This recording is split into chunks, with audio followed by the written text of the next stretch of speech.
te poi a takin imang chou ze amu kum som ni pangadang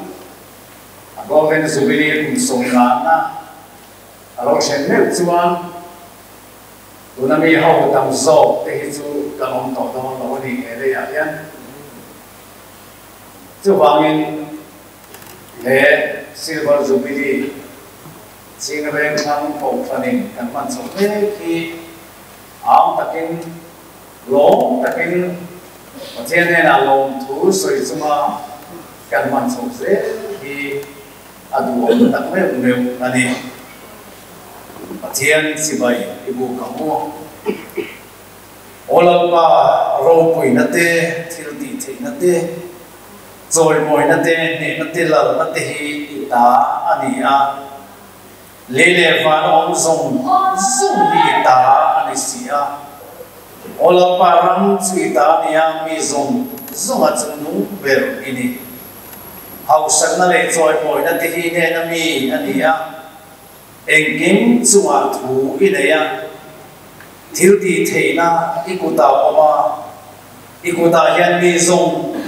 ti ro ti na le chakna pe theina om chuti chuan kan Pathian lawm thu kan thil chia iming ropui hi kan fake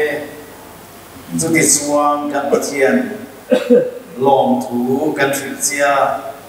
iming ropui hi kan fake lawan thu mang song se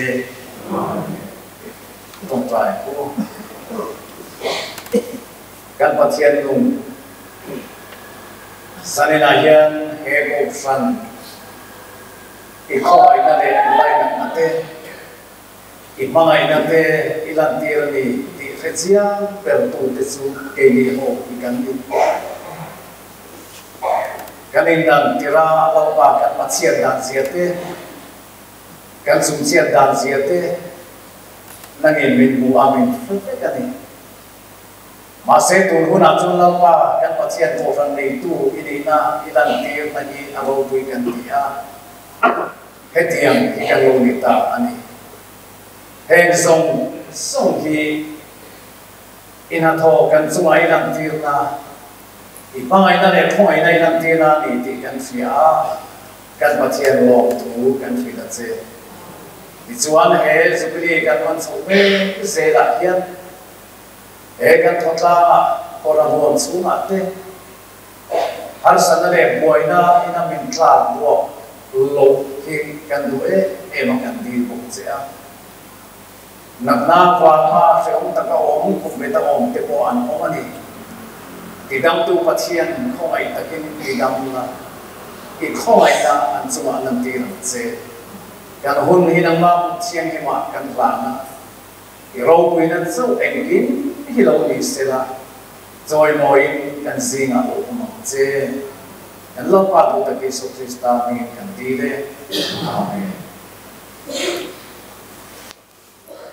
la number pathum na angel te u fakro in ozong songin amelo pui chu amel lu achun e ram ropui tak chu zau din de bang ana tho zong zongin lawpa an fa o kacharao fakre ana tho zong zongin lawpa faka o kacharao fakre in Pathian ilu choi mo yang ku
phăng sầu dễ là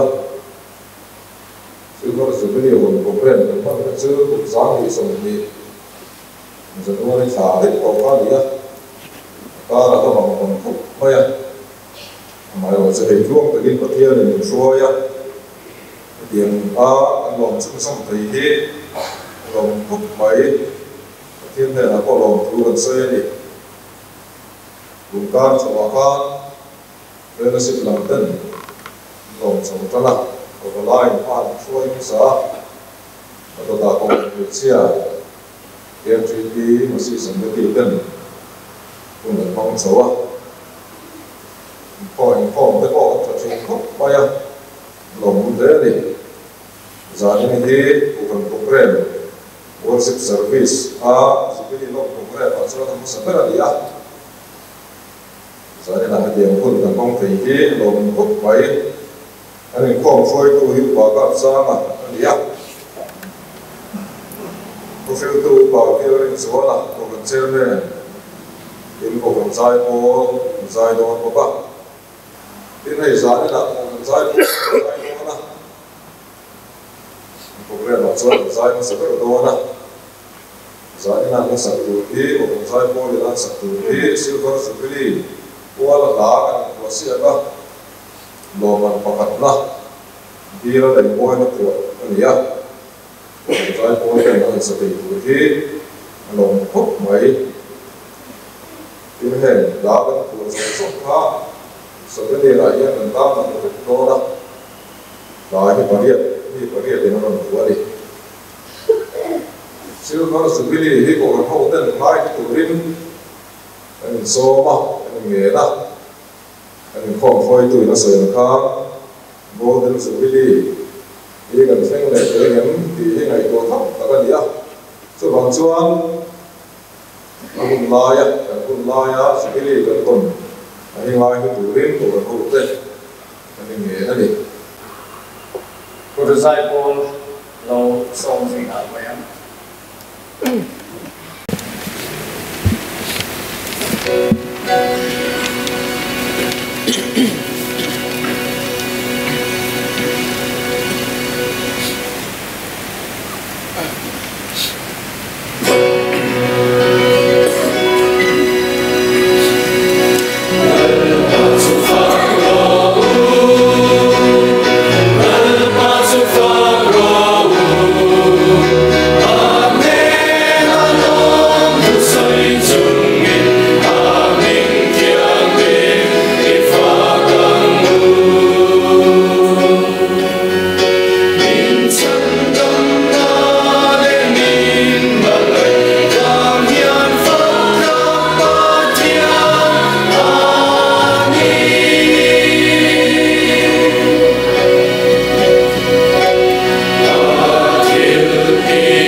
Chu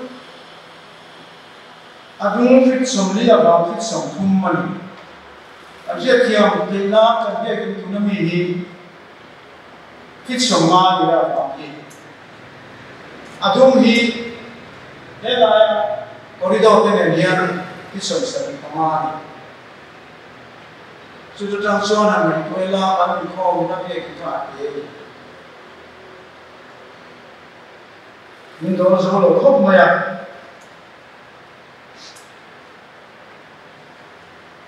Kohhran committee hi ran siamsak chairman ya golpa alan nama secretary ya upa kela rupiah upa kha treasurer ya finance secretary kan wala tan ku ro dia masih pa aya boy ya Kohhran committee ta hi kan senga Pathian trauma, lawmna, boy dia kecil, mana secretary luar dia, luar sana, pusat minga, buka sana kocong, tadi lagi sana lagi di sebuah kocong ni, chuan mobil ni juara, kamu dekah kami Anu ni ya, ini kan siapa yang dia hawa, Pathian trauma teh, kalau mana teh, kausan ko, kalau mungkin, nanti sudah noya, nanti iban Inkhawm ini kan ini terlaya kan bahasa kita sebuah songli bagi dia, orang memang langsung hisap sengaja, amam dia. Chung qua sẽ sống riêng và riêng tu là hiện nay cuộc sống đi khi chung của dân an về cái gì à cái này lần lại khăn chung của anh ông rất lên lên sau Chhinga Vengthlang cái này khăn anh viết anh Sunday school putting làm minh diệt thì dân an sống sạch và sạch nha nó cũng làm đi chỉ là Chen chuke ke mai school chuan no pam Sunday school tu ta no chen ka chen ka ani in the lawmna riau chu ana in the khan in nei cha tua som di pathum ji ga pastor ke la zolan ni tira Kau dengan tengah lalu pakai hi sumli panga ani lalu mai deh cawakan in baptisma camang baptisma la camai lo uji bono pangpon ni veka hi sumli kali ani kan kausan kha kausan deh kami lalu sah sima coba cuan hai lai vela ni koi kan sanai ni Lawm chu in nei thalo in kom mai han ti la tu so ni ka thumut kha duel chuan preaching station ti aduna chuan broadcast te pon ti ko zo ti le ka kha ko ti ya ni som ni pathum April som wa panga chu preaching station minda dia ni, chairman ni kita sudah bermain lah. Chuan macam Inkhawm tua lupa kan, akan tu deh jatuh sebelum pasal. Mi banga kan macam chuan tua lupa ala nanti, pakai la rupiah nanti, pokok ni nanti, paksa kucing deh, ilan sudah deh. Ini kau urusan penting ayan. Ni song paling song pakat, wama ajo presbytery moderator kepala tangkiman orang bukina indah. Cuma ni song paling song pakat,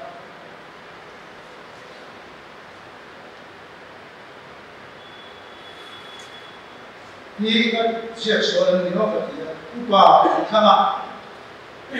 Kita kan sampai cukup apa sama. ukap sang tu song le boy ten ya ta hian pu lu pa ani to ni Pathian kham Kohhran kan so zela na chuan an lo ma kan so ta khop ma e Kohhran atang hian Kohhran pakhat ai nang do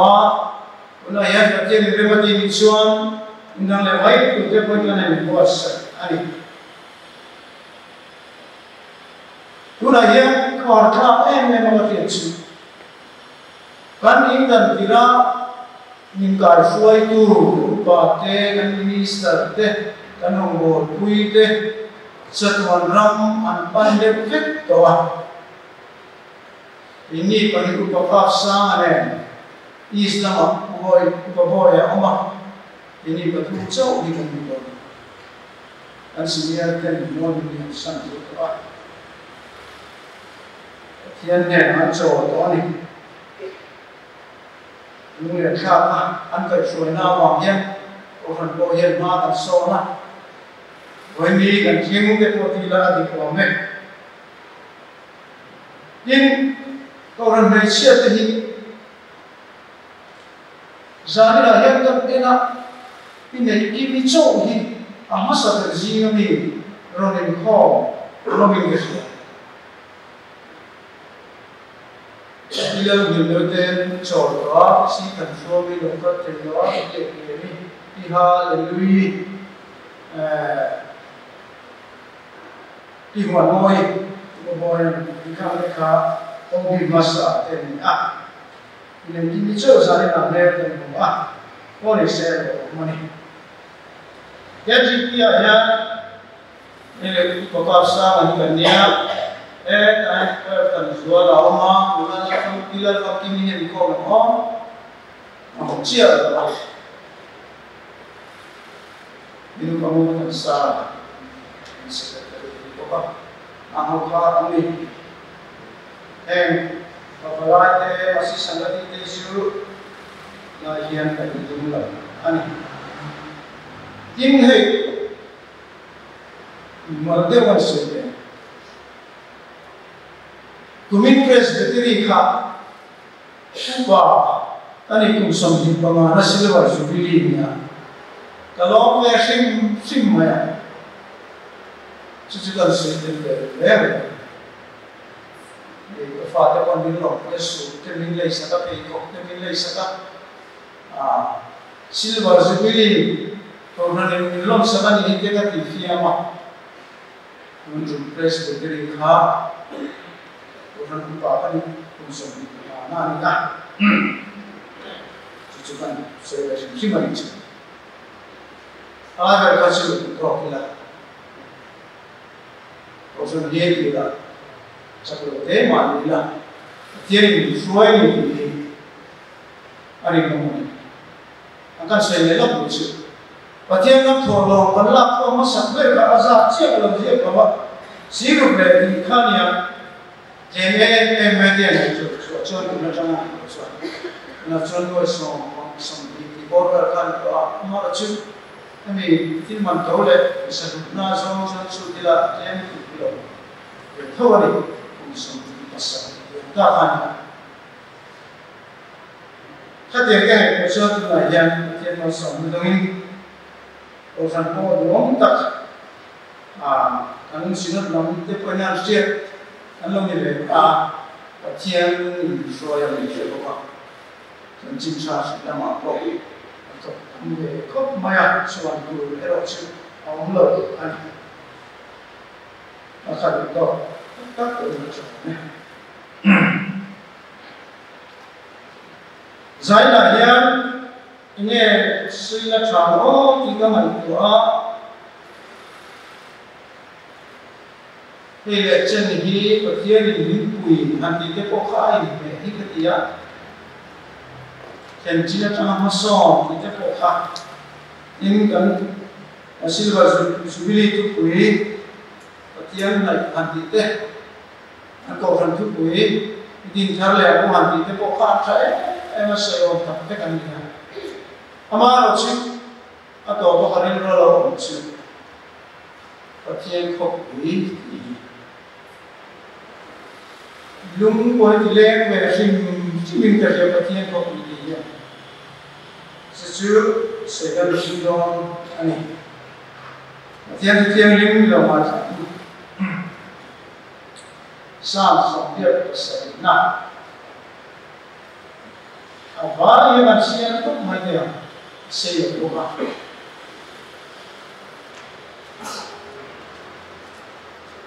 sian alung bung chu jang tiang ni mo te chuan lam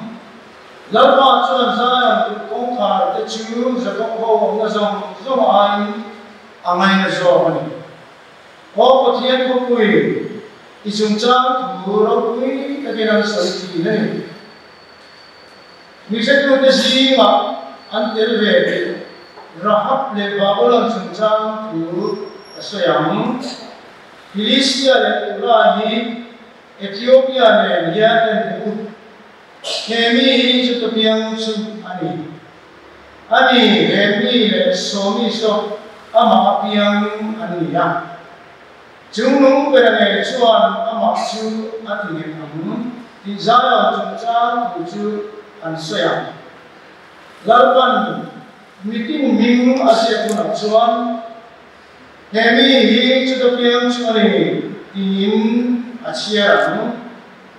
la satu ten ala matene chuan atlina sang song chu namba ani awmi anti Chẳng chính chẳng ta xia cũng sổ bằng chưa là khóc maya xia biết đầu mày là đây là soạn thế thì chúng ta hiện có một sản hậu có nên sản phẩm mình chỉ có một công pháp để soạn làm được bằng thì sẽ là gì á đầu mày là thế nên chúng ta Orang ma Chhinga Vengthlang Pathian Kohhran hom mai ku zai na hian Chhinga Vengthlang Kohhran theilo tak le theilo tak chunga idana lo serve ram te hi nangin min suaya min en kola kung som hi pasari dilo suai ken ta Silver Jubilee ahuna an lawm theilo na lawmtheita remchang min siamsak vangin lawm tu kan thil che he Kohhrana hian ni ram lo theng sila choi mo in lawm la irong bol ze turin min ti sakla i Kohhrana ropui zia i ko pui mo zia mi che che ti am che engila ni so Krista mi ni che amen Mataya cũng xong vật chủ hi an Kohhran in dan Inkhawm sắc về zarah và sự kiện là rồi là ngoài na bằng pan khai à sẽ được cái cần pan dùng để bỏ lên để rung mày à vài cái chia rồi là cái pan à Pathian khóc quỷ hận gì amoi em này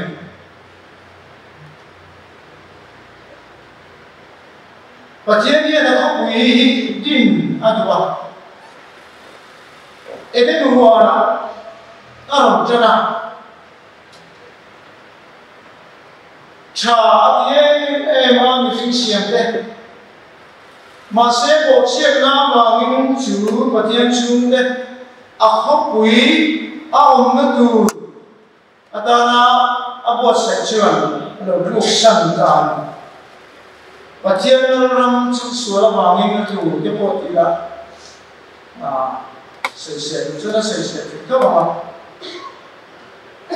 Pathian lu adin chan le asian chan ta an thau Pathian lu la ma chu ba chuan Pathian lo thok bi hi din le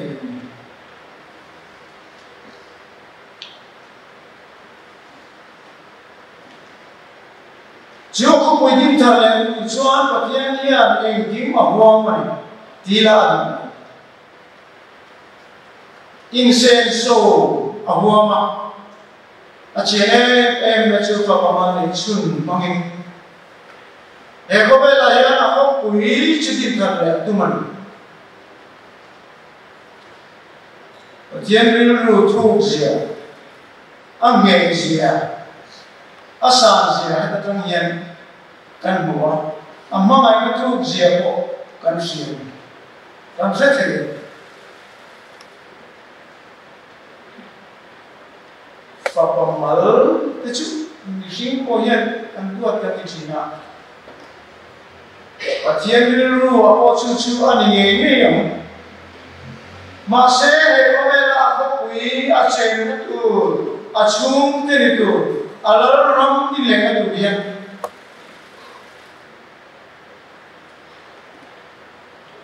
a ko pui ma sa lo tu ta ka wa ma a sia zong zong te po se ve chui chung zong zong ne zo tu chuan fa Pathian a mai ni Pathian in sen song na he tu ma ram ti sen to zo to tu kine thoi mai to tu ra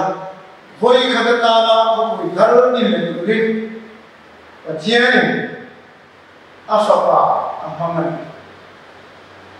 Chữ cross a khan thì cũng chỉ nên nó mà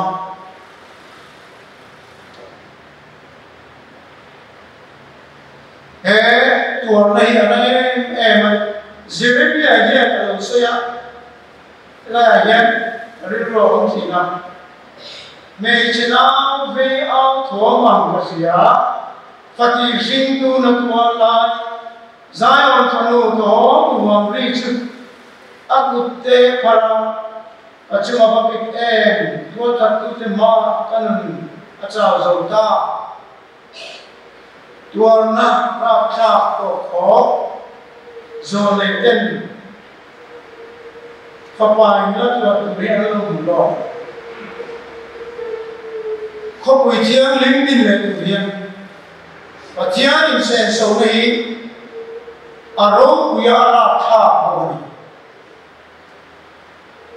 Nei chana vein na tuan ri mi pa chuan kan siat pui lawa ama ro chu naw nei to yan na ti thop ba sai on tan to wa ri chu Jadi na ko pui ko ba la din le na tu hian an seng song na se ma pro sa to na nge chu ti ko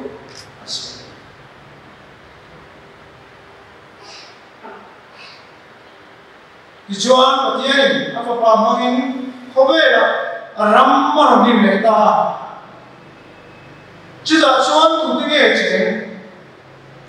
chu Pathian ko ya chuan tu te nge che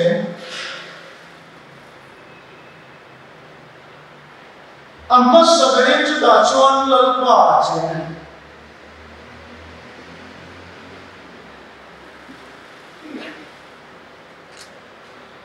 Mau sian ne la kan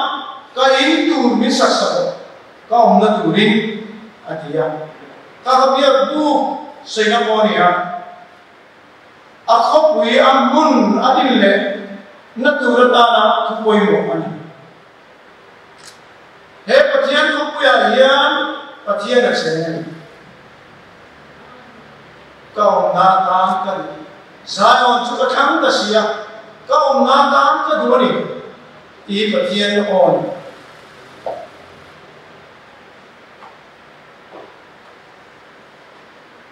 Ador ya son na liswa ring tu mi ferlo ti ferde ei apoi mo ka ti kha mai mi ferlo ti ferde la liswa Krista ma ferde mi ling lo ko mai na wa na kinga pom te zani na hian he ko pui thiang ni ma hian mi ling lo ko mai na wa na king te an che ani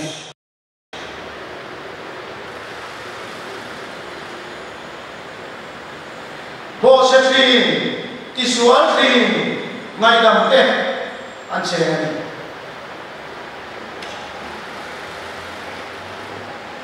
mi Inkhawm tu di emari lo wati ti heng yen an selo ni Kohhran Pathian biak Inkhawm ni felte Inkhawm tu na ni lo mi fello ti felte mi ting lo ko mai na pa ma ting te chak lo te bo che rin te ma se na ni suwa ngai tu te chen na le Inkhawm na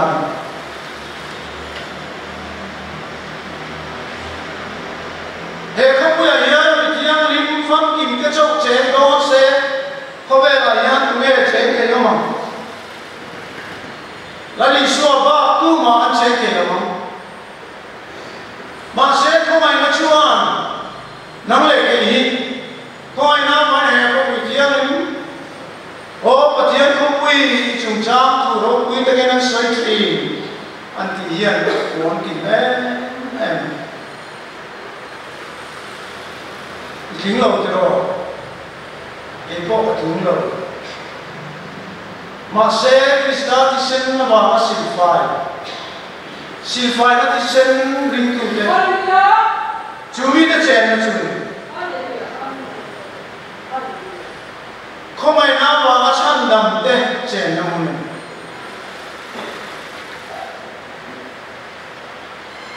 I bo se mai lo to pe bo se ngai lo mi hringi ni ti sual ngai lo mi hringi ni min sual ka nei lo ti sual ma le na ai bu mani ti ko chuan an pian kar vung lai tak chuan ka sual te ko lo ti mai le ol de mai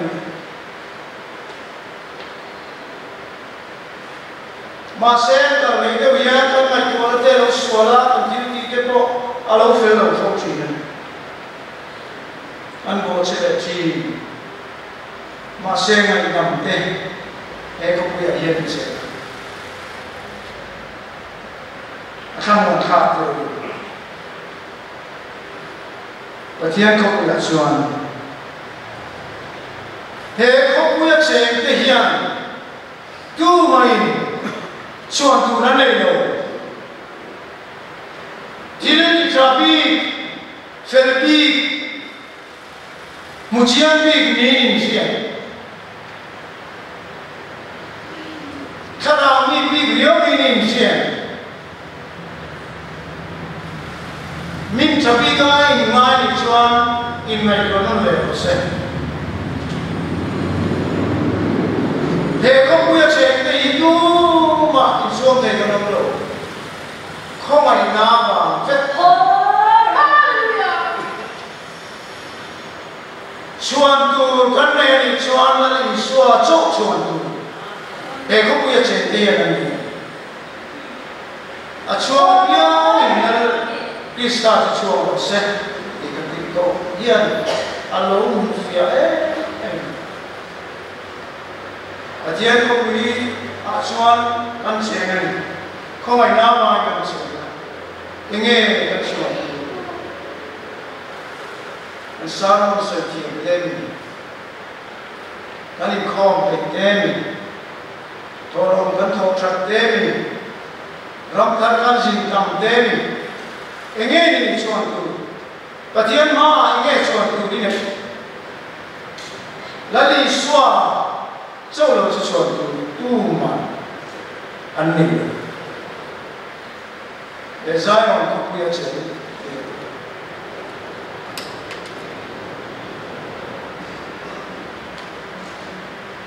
He Pathian ko puhi adang lam em ni.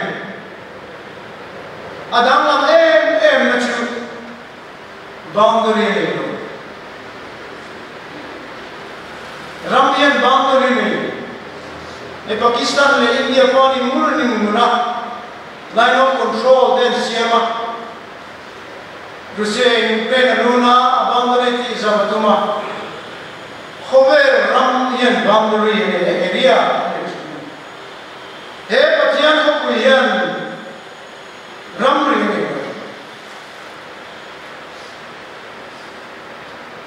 mà sẽ adam ni chu nghe he Pathian ko pui ram ni nghe Krista rin nahi ram ni chu rin nahi he Pathian ko pui ram ni chu lali so Krista rin nahi rin na lo na chu ma chen thei lo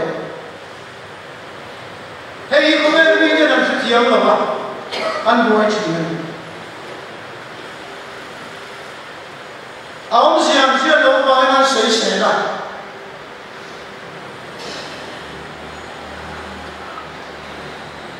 he Pathian ko pui ka ra thiam lim awang chuwa chiat thiam chi ani ka tak tak he Pathian ko pui ka ra thiam lim atang chau lo chuan mi awm sia tak tak a phe phe te lo ko le mo ti tak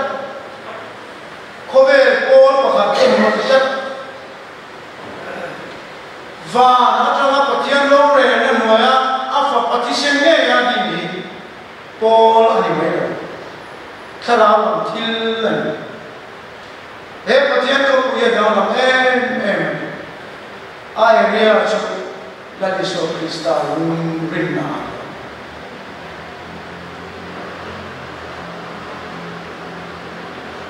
như thế là đi nằm đâu anh sẽ là mà sẽ Pathian câu anh mình anh sẽ lo thế có quý soi sẽ chỉ tu te Pathian có quý zarah có rắn hổ soi sẽ chỉ tu te yan Pathian anh soi sẽ là anh đâu mà đi anh sẽ phá tu lại số năm có về là có yan mi tâm ta là nông Pathian na ko san ho aben je ta mit nau te ko ya na mit nau te ko se ka ngai te nia sim po chuan ko ben mi ka na sia thiam lo hi ke ni chu a le thiam a Pathian ni siam a chu a an se chu ki ko polon Pathian chu te Pathian nung ko san ho a ti se na le te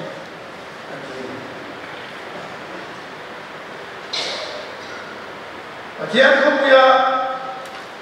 sen ten chu Krista tin he ko pui dang lam le em chu a bang da ri nei lo kana dinga ma se khara thiam le min chan dam na bangin a hung ani John Wesley chan dam na bangai hungin email mai ra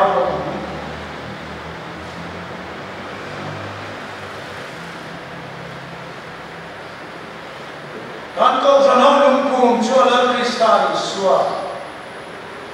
Yang lembu tu tiang anu siang anu cara apa cakap anu. Mana asal John Wesley ini suara ni lah. Long suara mam. Baik saja. Masih yang lain ini boleh. Carau tiang lim zarah. Chandam na bangai be Pathian ko pui hi chandam na banga hun ama ko mi den non nem chi ma se lali so Krista chandam na banga hun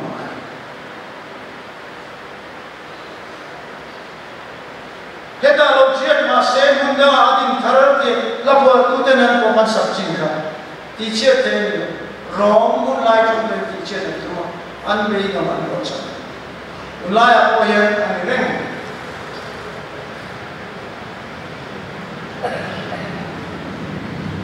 he Pathian ko puya che te hi tlan te ni ba min mi dam te tlan na thon du ba ni he Pathian ko pui chu ma che te hi tlan te Krista ti se na silfai te an ni vangin midang te silfai an ni be te na tura tho hian tu chu Pathian tu pe an siat va an chu sil ro ang na te hu lo te ko or til check point ka tu tu te niam ti kha chiang takah mo vangin lali so krista ti senatan ania midang te mo tan ani be te ka tuin tho anu ko na sang te bai chuan chua ta mani in lum pe in har satakinan vek sandu to hatina sai ka fian pe cha fa pa chua ka saya dah cakap macam tu ya. Kalau sudah kawat, anda mana mana semua cakap cakap lima. Mi insira bong in akak, hai luang ni tu. Ia laut tu mati ya, laut tu pinggai ni mah, kata khan atau mana.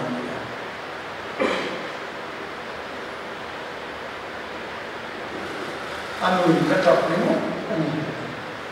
masa hobi dia. Dan dia bahan bidang tekan nak urin kau anwa.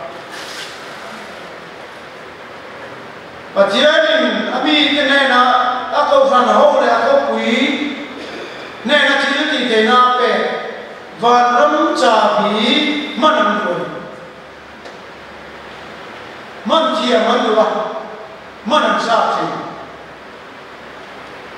van remchang ini tu kau tuan itu, anak itu tu,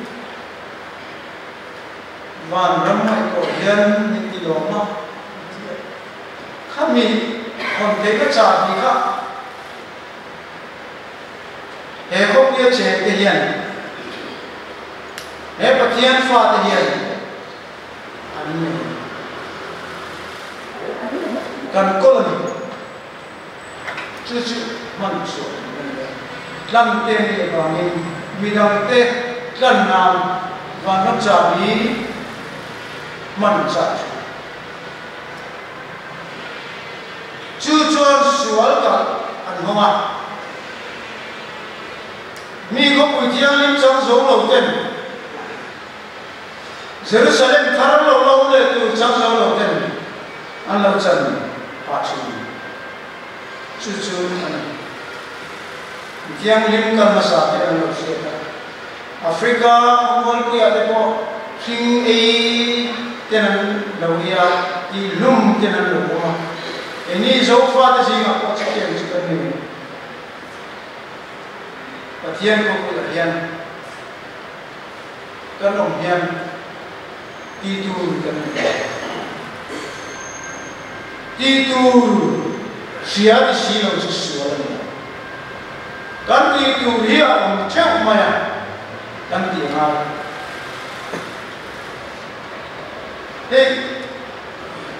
siapa tu nama tidur kan tiang siapa itu tu nama ansa kemde apa nanti nak zai ko tu nama zai kan Pathian yang kan itu toh kini be cucu di nom kalau kan tian boy travel di nom mungkin ada kan tu saya dia kan itu mungkin tu ni kau sedang ni mungkin tu ni lo Pathian yang minta tu sia kata khan kan mama sudah chuan dong bola atau deh di waktu tu ni kan disuatu amano sini tu min back ko ay masan rinom ay anto prima thok la ito alom ro ti chuchun tu ni thok la ito alom ro tholo ni thok mai ki mi ten kan na an na tu dan ni in mai ko to mai nye computer lo pale lo tu to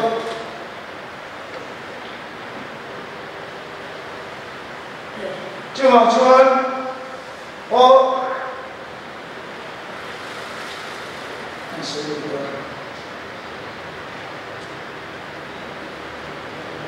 kan thil dia piang ni missionary ru Inkhawm dia cek lalpa zai ông kia không ai ông tự đi chuan mình sâu ở chuan chú không biết sẽ cái chú rawh rồi là ni ở chuan anh ấy chú hết tập tiếng gì anh là gì đâu anh ấy chú Krista tiếng anh là gì đâu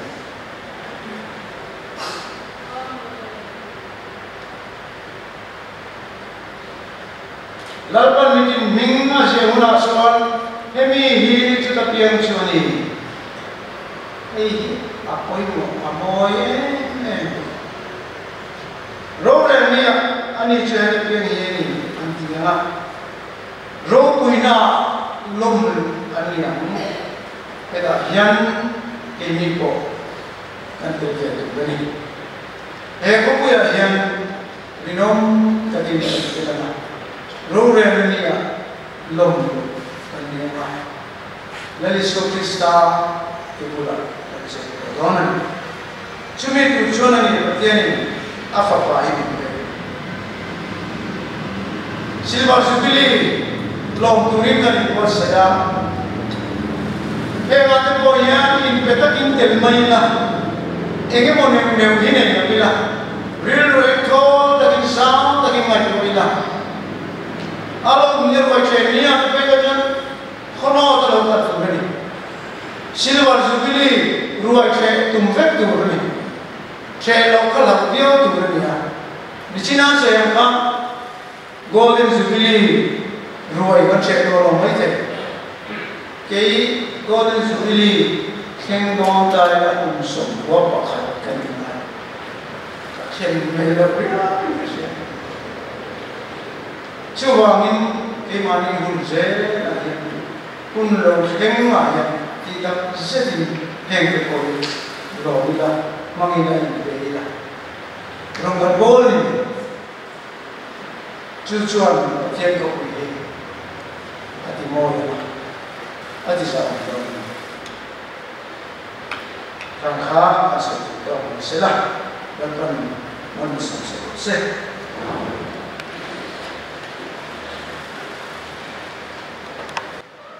ni kerja naik mesti kan ikut apa sah kerja ni sah kerja ni lepas itu tu satu orang ni lepas sampai kita aku tak berlalu dah cũng có hiện thì một số những sản phẩm đấy mà để cần sử dụng rồi những loại để khi quy về đến thì tệ là gì cái thứ thứ ba có gì sẽ là tiền là lawm thu sở chúng sẽ in để lawm các bạn mong muốn cái này có sạch rồi một cái này là qua sai rồi bây giờ chuan không ai mình tự tiền chuan hôm nay mình muốn xin lỗi mình rất xóa vào đây hôm nay là mình ga awmpuina này này zarah pha rất lâu chuan lawm anh này về giao thông sống lại Pathian này kan sa ama kan sa khẩu là kan suruh saya tu dia kan bukan saya mai body oleh soalan masuk lagi ni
lima kan suate miten fai saka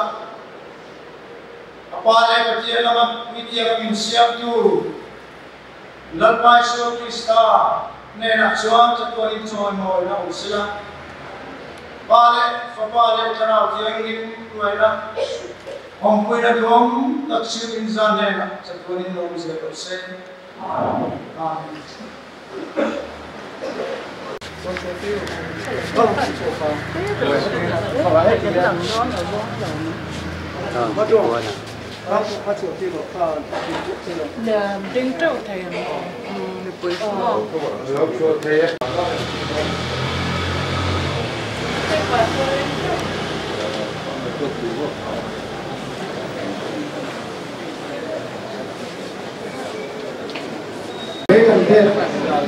Rồi hết thì cầm lên thôi mình chịu.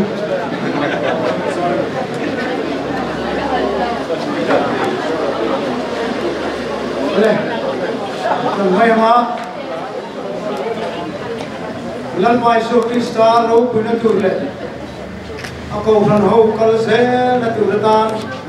Lan ko ran Silver Jubilee mai. Để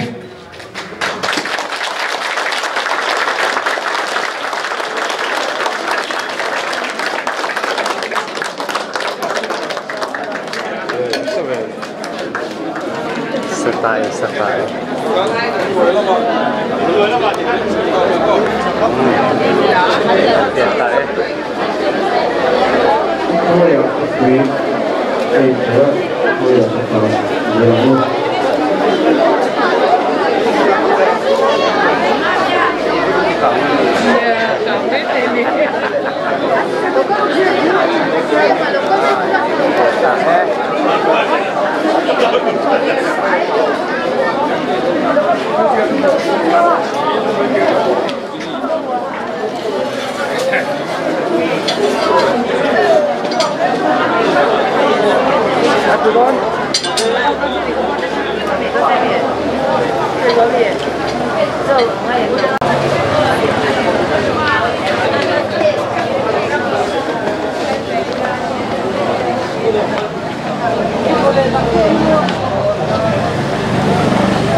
Ano lang về dưới nó đó.